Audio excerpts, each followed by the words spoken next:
ছাত্রছাত্রীরা অনেকেই আছেন, কর্মাধ্যক্ষ সঞ্চালক দেবাশিস ভাই, ভাই আন্দোলনের নেতা স্বদেশ অধিকারী, ভাই ভিক্টর, সর্বোপরি সভাপতি শ্যামল সাউ সহ আমার সাথী বটকৃষ্ণ সহ গোপালের খেজুরির পবিত্র সহ অনেকেই আছেন। প্রত্যেককে আমি যথাযথ স্থানে সম্মান জানাই। আপনারা জানেন এই বর্ষতা বিরোধী সংগ্রাম কৃষি জমি রক্ষার সংগ্রাম ছিল। সর্বস্তরের মানুষ কালো পতাকা নিয়ে ভূমি উচ্ছেদ প্রতিরোধ কমিটি গঠন করে আন্দোলন করেছিল। আমাদের অভিজিৎ ভাই, অশোক করমদেরও দেখছি, এদেরকেও ধন্যবাদ জানাই।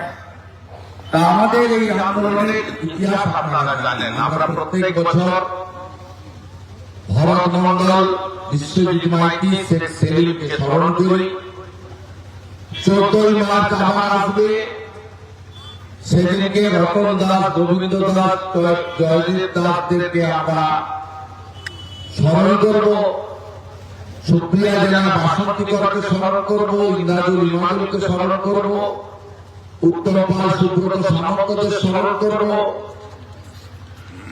আমাদের প্রলয় গিরিদের স্মরণ করব।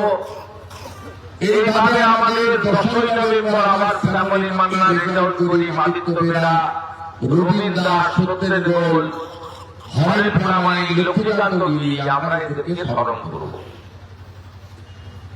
এই নন্দীগ্রামে জমি রক্ষা করার ক্ষেত্রে এদের আত্মবলিদান আমরা কোনোদিন ভুলতে পারি না। আপাবর মানুষ সংঘবদ্ধ হয়ে এই আন্দোলন এবং পরবর্তীকালে জনগণের বিজয়, তার মধ্য দিয়ে আমাদেরকে এগিয়ে নিয়ে যেতে হবে। আর আমাদের সম্মিলিতভাবে থাকতে হবে, কারণ এখনো যারা আত্মবলিদান দিয়েছেন তারা 100% তাদের অধিকারও পাননি, ন্যায্য বিচারও পাননি। তাদের সন্তান সন্ততিদের কর্মসংস্থান সহ তাদের যে বিষয়গুলো রয়েছে সেই বিষয়গুলো কিন্তু অনেকেরই হয়েছে, কিন্তু সম্পূর্ণ হয়নি। স্বাভাবিকভাবে আমাদের এই লড়াই একটি ক্রমান্বয়ে যে লড়াই, ধাপে ধাপে লড়াই, অনেক দিনের লড়াই, ধৈর্য এবং সহ্য দুটো করে আমরা এগিয়েছি। আগামী দিনে নিশ্চয়ই যে কথা দেবাশিস ভাই বলছিল, প্রকৃত পরিবর্তন, সেই প্রকৃত পরিবর্তন এলে এই পরিবারগুলি সামগ্রিকভাবে এলাকার মানুষ তারা শান্তি পাবে, তারা খুশি হবে। একটু আগে আমাকে একজন সাংবাদিক একটা ক্লিপ পাঠিয়েছে, একজন দাবি করছেন যে শহীদ মিনার সব নাকি ওরা টাকা দিয়েছে, আমি সব সম্পত্তি বানিয়ে নিয়েছি। আমি এখানে একদিনও এসে রাত্রি যাপন করি না, এখানে আরাম করতে আমি আসি না। আমি ট্রাস্ট বানিয়ে নিয়েছি এবং আন্দোলনের নেতা আজকে সিপিআই পার্টির নেতা নন্দ পাত্র মহোদয়, তিনি পুরোটা দেখভাল করেন। তার সঙ্গে আমার রাজনৈতিক বিরোধ, মতাদর্শের বিরোধ। এই যে সমস্ত প্যান্ডেল, মাইক, লাইট ব্যবস্থাপনা গতকাল নন্দদা থেকে করে দিয়ে গেছে। তার রাজনৈতিক বাধ্যবাধকতা আছে, আমারও তার সঙ্গে রাজনৈতিক মতাদর্শের বিরোধ রয়েছে। এরা জানে না, এরা নিজেদের আখেরে বুঝিয়েছে। এরা নিজেদের পুত্র, পরিবার, কন্যা তাদের কর্মসংস্থানের সুযোগ করে নিয়েছে, চাকরি বিক্রি করেছে। আর এখানে দাঁড়িয়ে বড় বড় ভাষণ মারছে আজকে এই নন্দীগ্রামের আন্দোলনকে অপমান করার জন্য। আর কিছু হালি লোক তারা এখানে আসেন হঠাৎ করে। আমি জানতে চাই, এই আন্দোলনে সবচেয়ে বড় বেনিফিশিয়ারির নাম কি? সবচেয়ে বড় বেনিফিশিয়ারির নাম হলো এই রাজ্যের মুখ্যমন্ত্রী মমতা বন্দ্যোপাধ্যায়। সবচেয়ে বড় বেনিফিশিয়ারি তিনি। কংগ্রেসের মধ্যে থেকে যুব কংগ্রেসের নেত্রী ছিলেন, রাজীব গান্ধী তাকে করেছিল। তিনি সঠিক সময় রাজীব গান্ধীর সঙ্গে বিশ্বাসঘাতকতা করেছেন। এখানে আমাকে গদ্দার বলে, ওটা পৃথিবীর মধ্যে সবচেয়ে বড় গদ্দারের নাম হচ্ছে মমতা ব্যানার্জি। 98 সালে দল করার পরে কোথাও আশ্রয় পায়নি। অটল বিহারী বাজপেয়ী মহামানব, তিনি আশ্রয় দিয়েছিলেন যে বেটি বলে, কন্যা বলে বাংলার মেয়েকে। তাই এই দলটা সেদিন প্রতিষ্ঠা পেয়ে অস্তিত্ব রক্ষা করতে পেরেছিল 98 সালে। 2001 সালে অটলজির সঙ্গে বিশ্বাসঘাতকতা করেছেন। সবাই জানে, আপনি যদি নিচের দমে বলেও না অনেকে, কিন্তু খুব মমতা ব্যানার্জির এই লড়াই ফেলানি সরকার নানুর সচপুর ছোট মারিয়া, আরে আপনি যদি নিজের দলের মুখ্যমন্ত্রী হতেন, আপনার জনপ্রিয়তা হতেন, তাহলে 2001 সালে আপনি মুখ্যমন্ত্রী হতেন। আর নন্দীগ্রামের জন্য আপনি মুখ্যমন্ত্রী হয়েছেন, তাই আপনাকে 13 বছর অপেক্ষা করতে হয়েছে 98 সাল থেকে 2011 সাল। হ্যাঁ, আমি 1,10,000-এর কাছাকাছি ভোট পেয়েছি। আপনিও তো 1,08,000 ভোট পেয়েছেন। আপনাকেও যেমন মুসলমানে ঢেলে ভোট দিয়েছে, পুরো একদম 195টা 96টা নিজের ভোট দিয়েছে, ভোটও দিয়ে দিয়েছে, ভুয়া ভোটও দিয়ে দিয়েছে। মুম্বাইতে আছে, গুজরাটে আছে, তার ভোট বেড়ে দিয়েছে, চট্টগ্রামে শামসাবাদে দাউদ করে 50,000 হিন্দু ভোট দিয়েছিল আপনাকে। আপনি অনেক কথা দিয়ে গেছিলেন নন্দীগ্রামের মানুষকে।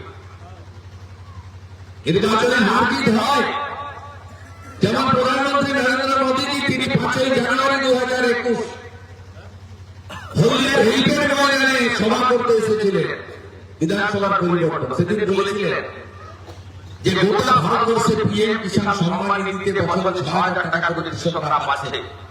একমাত্র রাজ্য পশ্চিমবঙ্গ আমার কাছে তালিকা পাঠায় না। যেদিন তালিকা পাঠাবেন আমি পরের দিন টাকা দিয়ে দেবো।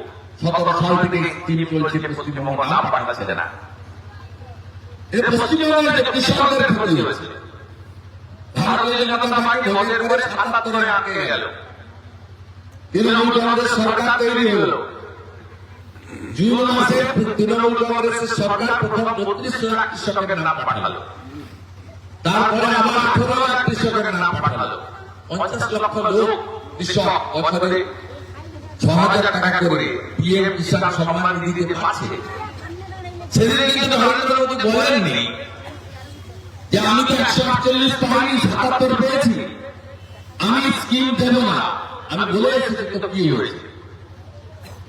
আপনি 1,08,000 ভোট পেয়েছেন, একদিন নন্দীগ্রামে আসেননি গত 5 বছরে।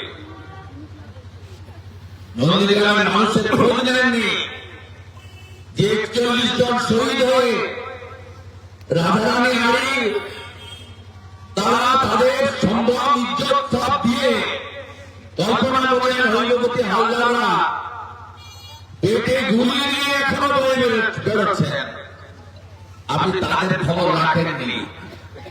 উল্টে কি করেছেন, আন্দোলনের নেতাদের নামে কেস তুলে দিয়েছিলেন। 421 বলে একটা সেকশনে ত্রুটিযুক্ত। হাইকোর্ট আপনার সেই সিদ্ধান্তকে সেট অ্যাসাইড করে দিয়েছে, বাতিল করেছে। করেন তো নেই কিছু, আরো আন্দোলনের সঙ্গে যারা ছিল প্রত্যেককে আপনি বিপদে ফেলে দিয়ে চলে গেছেন।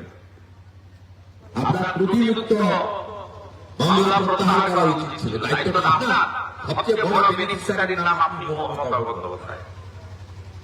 সবচেয়ে বড় বেনিফিশিয়ারি আমি নই। আমি কাফির হয়েছিলাম, এখানে আন্দোলন করতে এসেছিলাম। সময় যাক বলল লক্ষণ সেটাকে হারাতে হলে আপনাকে লড়তে হবে। প্রথম আমার প্রার্থী হিসেবে ঘোষণা করেন আপনি 2008 সালে 9ই আগস্ট সুলতান আজাদের ময়দানে দাঁড়িয়ে। ভোট হয়েছে 2009 সালে। 10 মাস আগে আপনি বলে যান যে এই লক্ষণ সেটাকে কেউ হারাতে পারবে না, তোমাকে লড়তে হবে। এর আগেও আপনি বলেছেন। 98 সালে দীনবন্ধু ভট্টাচার্য লড়েছিল, বিজেপি তৃণমূল জোট ছিল। 99 সালে দীনবন্ধু ভট্টাচার্য লড়েছিল, একদিকে বিজেপির পতাকা, একদিকে তৃণমূলের পতাকা নিয়ে ভোট হয়েছিল। আমি লড়েছিলাম। অটল বিহারী বাজপেয়ীর ছবি আর আপনার ছবি দিয়ে ভোট করেছিলেন। 2004 সালে যখন কেউ দাঁড়াতে চায়নি তমলুকে, দীনবন্ধু ভট্টাচার্য বলল 2বার হেরে গেছে, আর দাঁড়াবো না। লক্ষ্মণবাবু তখন বিরাট নেতা, ছোট মুখ্যমন্ত্রী, বিরাট দাপট, বাতায়নের কথা ছাড়া আমি খুঁজে পাইনি প্রার্থী, আমি কাছের কাউন্সিলর ছিলাম পুরসভা।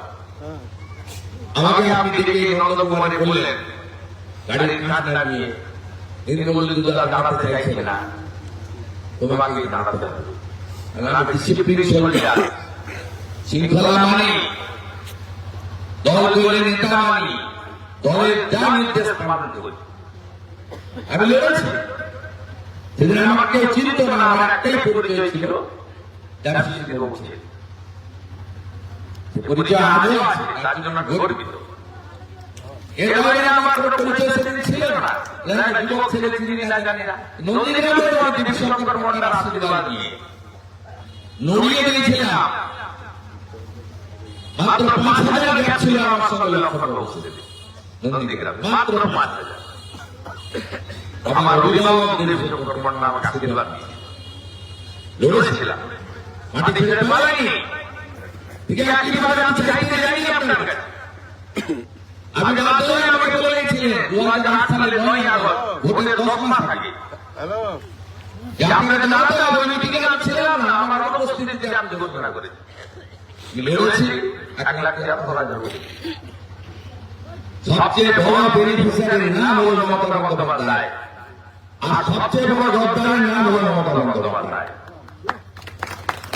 আপনি জানেন 2007 সালের 10 নভেম্বর কিছু না করে তুলে নিয়ে চলে গেছিল 11 থেকে, কেটে কুচিয়েছিল, মাছ সাগরে নিয়ে গিয়ে গঙ্গাসাগর পেরিয়ে একদম ভিতরে ডিপ সিতে নিয়ে গিয়ে তিমিও ঝাড়ো যাতে খায় ফেলে দিয়েছিল।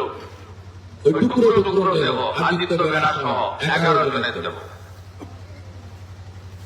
7 বছর না হলে ভারতীয় আইন অনুযায়ী ডেথ সার্টিফিকেট পাওয়া যায় না।